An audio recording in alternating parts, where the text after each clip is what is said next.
Well, the Justice Minister, Jason Clare, has been at the centre of today's report. He joined me from Parliament House. Jason Clare, the AECC says this report is just a snapshot of the activity going on, not a comprehensive summary. Does that mean that the situation is potentially even more serious than today's report would suggest? Well, it's a very serious report in its own right.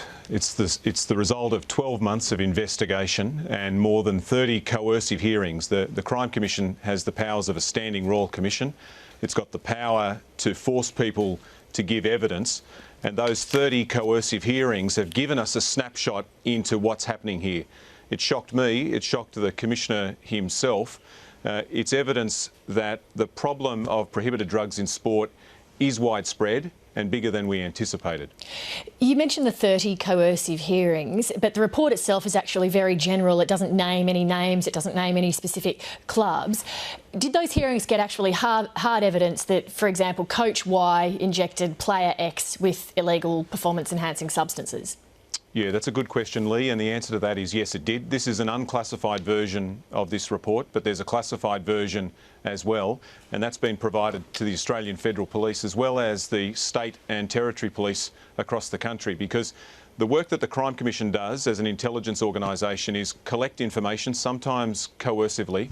We can't use that information in court. It's now needs to be handed over to the police to conduct their investigations with the benefit of this information so that where they believe it's possible, charge the relevant offenders. So there's a fair chance then that over the coming days and months we will start to see a trickle of criminal charges?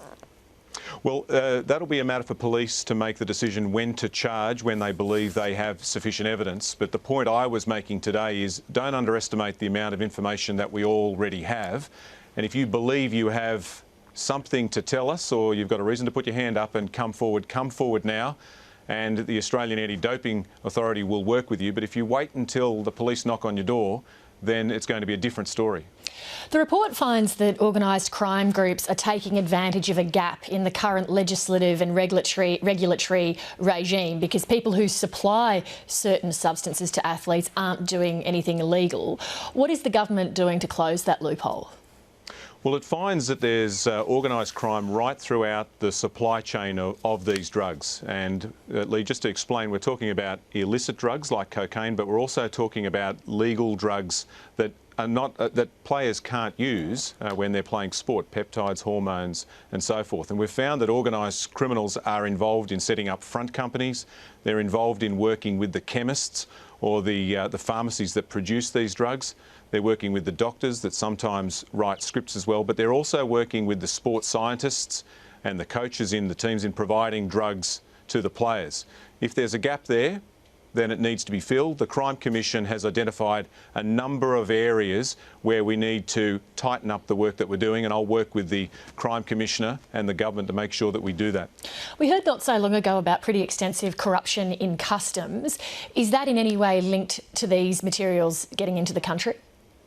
No, it's not. That's a very serious matter. And last year, Lee, you'll know that I said there'll be more stings and more arrests and more reform in that area. Expect more arrests, expect more reform.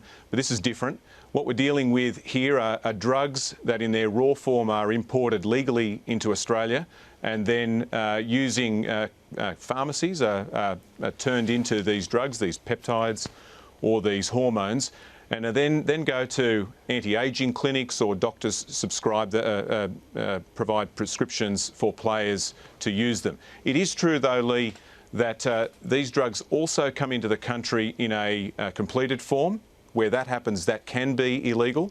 And the work that Customs has done has led to an increase in the seizures of these drugs of 200% in the last few years. What the Crime Commission is telling me is that some of these peptides and hormones, drugs that haven't been approved for human use, we're now starting to see in large numbers over the last few years, and those statistics bear that out.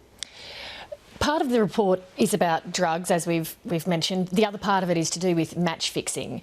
Regarding players and clubs who've been identified or are being investigated for involvement in match fixing, shouldn't they be named? Because is it really fair for the public to continue betting on teams or players who are being investigated for match fixing? Well, the integrity of the sport is very important. There'll be a lot of people watching the program tonight that are worried that their team got beat because another team was cheating. This is so important because you don't just have people cheating out there, but they're cheating with criminals. And when organised criminals get involved, there's a real risk of match fixing. This report has identified what we believe to be one example of that. But in order to make sure that justice is done and that we collect enough evidence to make the arrests that are necessary, the Crime Commission has made the decision that they can't release that information today, and it needs to be the subject of a further investigation. Well, the sports betting market has grown 13% annually in recent years, and the Crime Commission's report makes it clear that the increasing link between sports and betting markets is a problem in the area of match fixing.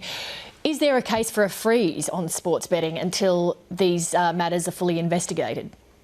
Well, we're dealing with something very, very serious here. Nick That's why I asked Xenophon if there has should be made a that freeze. point today. Just while we've been talking here, Lee, the Senate in Canberra has made the decision to conduct an inquiry into this. It's not my area of responsibility. I'm not going to make up policy on the program tonight, but I will make the point that I'm sure everyone would agree with, that the integrity of the sport is critical. If you've got people putting money on a game that is fixed, that is serious, and we need to take every action we can, not only to stamp out drugs in sport, but to make sure that we don't have it contaminated with what we've seen overseas, and that is match fixing. Jason Clare, thank you very much for joining us tonight. Thanks, Lee.